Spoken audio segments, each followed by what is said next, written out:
দিয়া খাবার ভালো পছন্দ করে না। আমার স্বামীর উলঙ্গ খাবারই পছন্দ, ঢাকনা দিয়া খাবার সে পছন্দ করে নাই। এই জিনিসটা আমি বুঝি নাই। আমি যদি জানতাম আমার স্বামী উলঙ্গ খাবার পছন্দ করে, আমার স্বামীর জন্য আমি উলঙ্গ হয়ে চলতাম। বাচ্চারা চিন্তা করে তো আমি এত অত্যাচারের পরেও পড়ে আছি, শুধু আমার বাচ্চাদের চিন্তা করে। আজকে রাস্তায় বের হয়েছি, আমি রাস্তার উন্মাদ পাগল হয়েছি আমার স্বামীর কারণে। আমার একটা ছেলে কোরআনে হাফেজ পাস করছে, আমার মেয়ে মাদ্রাসায় পড়ে। আমরা পর্দা করে চলছি, কিন্তু আমার স্বামী ঢাকনা দিয়া খাবার ভালো পছন্দ করে না। আমার স্বামীর উলঙ্গ খাবারই পছন্দ, ঢাকনা দিয়া খাবার সে পছন্দ করে নাই। এই জিনিসটা আমি বুঝি নাই।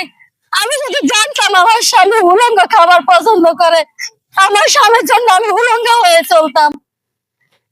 আমার জীবনটা নরক বানিয়ে দিয়া আজকে দিন সেই মহিলা চলে যায় আর অপবাদে আমার ছেড়ে দেওয়ার হুমকি দেয়। আমার দুইটা মেয়ে, দুইটা ছেলে, আমি কোথায় যাব বলেন? কি আমার অপরাধ? আইনের সহযোগিতা আমি যাই নাই, আমার সন্তানকে চিন্তা করে যাই নাই, এখনো যাই না। আমি শুধু ভাবি সে ফিরে আসবে, একদিন না একদিন সে ফিরে আসবে। আমি আমার স্বামীরে বলছি, তোমার টাকা আছে, অর্থ সম্পদ আছে, আর আমার আল্লাহ আছে, আমার আল্লাহ আছে। আমি আল্লাহর উপরে ভরসা করে পড়ে থাকি। এই মহিলা তো বারবার চায়, আল্লাহ যদি আমার উপরে সহায় না থাকতো, মহিলা বারবার যায় আর আমার স্বামী বারবার কেন আনে? তাদের দেশের সরকারের উদ্দেশ্যে আমি বলি, এই সরকার পরকীয়া আগে, সবচেয়ে আগে পরকীয়া দমন করুক, পরকীয়া কঠোর ভাবে করুক। এই পরকীয়ার জন্য একটা পরিবার নষ্ট হইতেছে। কোন নারীকে মারা যায়, কোন পুরুষ মারা যায়। এই পরকীয়া আগে বন্ধ করো। আর একটা বলতে চাই, যদি স্ত্রী ভালো না হয়, তারা সমাজে 10 জন ডাইকে তার বিচার করুক, তার বিচার যদি তার ভুল পায়, তারপরে সে স্বামী বিবাহ করুক। কিন্তু স্ত্রী না জানে আর সন্তানাদি জন্ম দিয়া সে পরকীয়া করে আরেকটা বিয়ে করবে।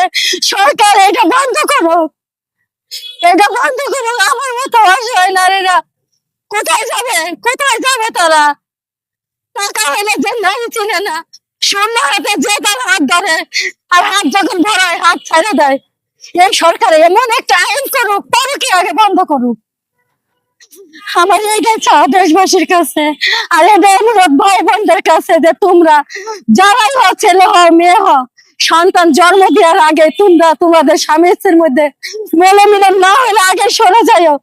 সন্তান জন্ম দিয়ে 20 বছর 25 বছর 10 বছর সংসার করে তোমাদের সুখের জন্য তোমাদের সন্তানের ভবিষ্যৎ নষ্ট করো না, তাদের জীবনটা তোমরা বরবাদ করে দিও না একটু সুখের জন্য। কি সুখ যে আমার কাছে নাই? আপনি আমার যদি সে আমার এত বছর ভোগ করে খাইছে, যদি সে আমার প্রতি মায়া থাকতো, সে কি পরকীয়ায় যুক্ত হইতো? সে কি নারীকে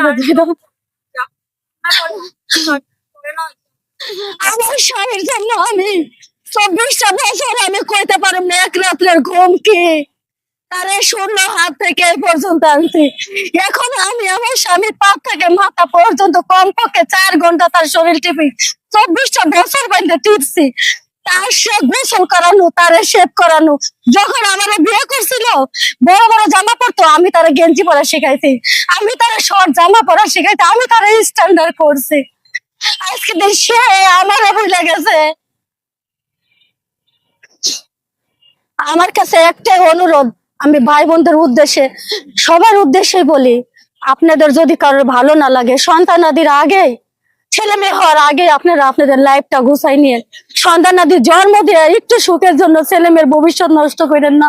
তারাও বড় হয়ে সমাজে চলবে, এই সমাজ তাদেরকে ছিছি করবে, বলবে তোর বাপ একটা লুচ্চা ছিল, হাতে এত বছর পরে তোর মা গেছে, তোর বাপ গেছে গা, বা তোর মা গেছে গা। আমার মেয়েরা, আমার ছেলে যদি একটা রিস্কালার সাথে যদি আমার ছেলেরা বিয়ে দেয় বা আমার মেয়েরা বিয়ে করায়, আপনারাই বলেন এই প্রশ্ন কি আমার ছেলে মেয়েরা আসবে না? তাদের স্বামী কি তাদেরকে করবে না? ছেলের বউরা কি তার স্বামীকে করবে না? এগুলো কি উচ্চারণ হবে না ঘরের ভিতরে, যে তোর বাপ ভালো না বা তোর মা ভালো না, যার কারণে তোর বাপ তোর মারে ছেড়ে গেছে?